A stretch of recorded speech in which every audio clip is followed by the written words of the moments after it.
Hey friends, this is Rachel, the Water Fire Mama. Every couple has conflicts from time to time.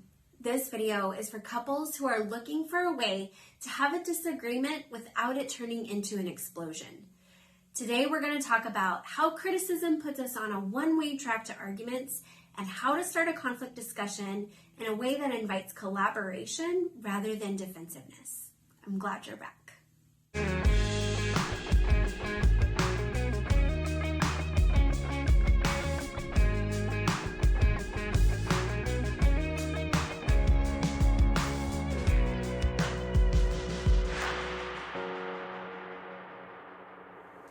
We've been talking about best practices to keep our marriages healthy and life-giving.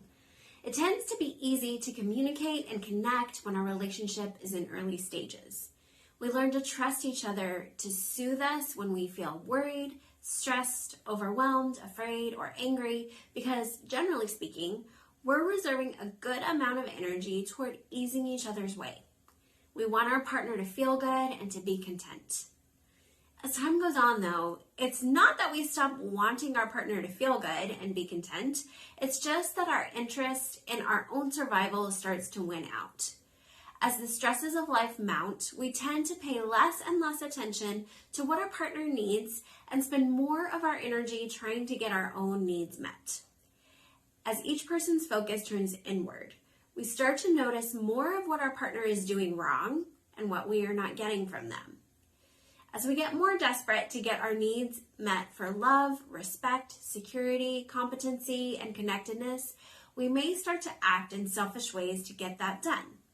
Those actions will trigger vulnerability in our partner, and pretty soon we're going back and forth using what Dr. John Gottman calls the 4 horsemen of the apocalypse: contempt, criticism, defensiveness, and stonewalling. We get locked in this downward spiral where we're each trying to get our partner to help us feel better, but we end up making everybody feel worse. This can be especially true for couples who are the parents of kids with special needs because the added pressures to our relationships, our schedules, and our finances cause us to live in survival mode more often than not. We go through our days feeling almost constantly physically and psychologically overwhelmed. So it's hard to have the bandwidth to make a plan to get our needs met in healthy ways. Sometimes we're not even sure what we need or what we want, but we sure know what we don't want when we see it. A lot of times that comes through to our partner as criticism. We all have times when we need to communicate to our partner that we want them to do something different, but when we move away from talking about one particular instance to talking about their personality, their character, or their behavior in general terms, we are contaminating our dialogue with criticism. What does that look like? You're such a procrastinator, or you spend money like we've got it to burn, or I wish you would be on time once in a while. If it contains the words always or never, that's a pretty good indication that it's a criticism. I always have to clean up after you, or you're never in the mood for sex, or I always have to beg you to talk to me. The problem is that criticism usually gets met with an attitude of defensiveness, where the other person feels like they have to justify their actions. So they don't change their behavior, we feel unheard and misunderstood, and we continue around the downward spiral. When we start a discussion with a criticism, we force what's called a harsh startup. Harsh startups almost always lead to arguments because they can catch our partner off guard and overwhelm them with negativity. Like, hey, where did that come from? Or, here we go again. A harsh startup can also look like an eye roll, a slammed door, a groan of exasperation, or anything else that triggers feelings of shame, inadequacy, fear, or isolation in your mate. None of us likes to be criticized, but most men especially aren't going to stick around in a situation where they feel ineffective or inadequate for very long before they either fight back or check out.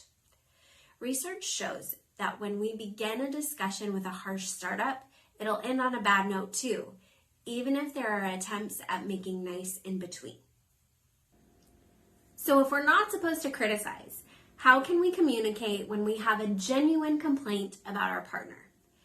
We need to start by realizing that we're all pretty much doing the best we can with the energy and information we have. If you're the one who wants your spouse to do something different, it's your job to come up with a way to request the change lovingly and respectfully. We call this a gentle or softened startup. And the best gentle startups have 4 parts.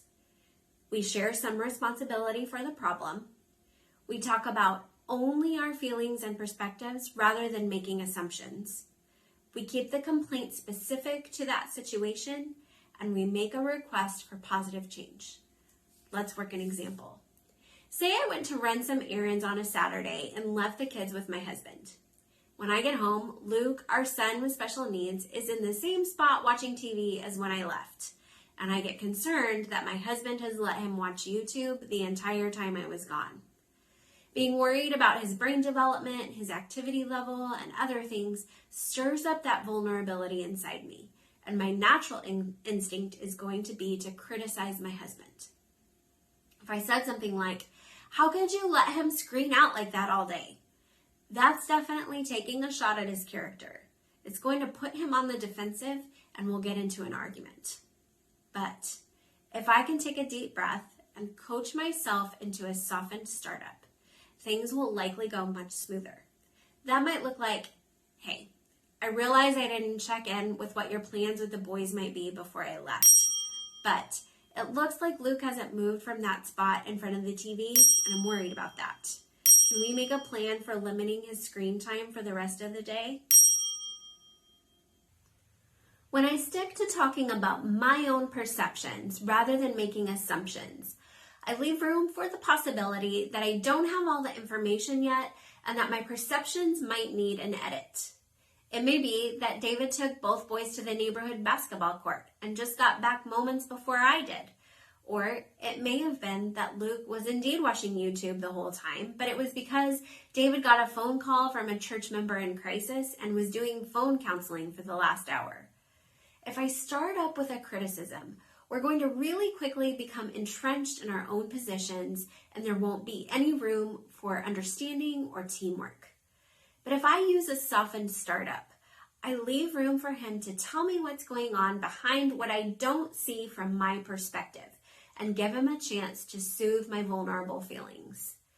One more thing about softened startup. I found that a lot of times exposing the vulnerable feelings that are at the root cause of the disagreement can activate compassion in your partner rather than defensiveness, so you can make more headway in less time. Look, if I come out with my husband with, "How could you let him screen out like that all day?" he's going to take that as an attack on his parenting and react in kind. But if instead I add to that earlier softened startup with, "I'm afraid that if Luke gets too much screen time today, he'll get overstimulated and then he'll have a meltdown that will flatten me." That shows that it's not really his parenting that I'm worried about. It's getting that burnt out feeling after feeling one of Luke's meltdowns. And it invites my husband to view my perspective with compassion rather than defensiveness. If he can then take the step to show empathy, we can work on a solution together rather than end up in a downward spiral. So between now and when I see you again, I want you to keep your radar up and look for the complaints you need to discuss with your spouse. See if you can slow down and script a softened startup that shares some responsibility for the problem, focuses on your perspective and feelings rather than making assumptions, keeps the complaint restricted to that specific situation, and makes a request for positive change. My example put all of those into one paragraph, but keep in mind, those 4 parts can come in a different order and be sprinkled throughout the dialogue with your partner. We touched on defensiveness a little bit today, but next time we'll take a deeper dive into the Horsemen of defensiveness and what we can do about it. Make sure you like this video and subscribe below so you don't miss an episode. And if you need specific help for your marriage, I would love to work with you as a coach. Click on my website through waterandfire.com in the description and fill out the contact form so we can get connected. Remember, Water Fire Walkers, You may feel like your marriage is crumbling beneath your feet, but our God goes before us and is our rear guard. He's going to carry us through these tough days. He's got you, and I'm here to help. I'll see you next time.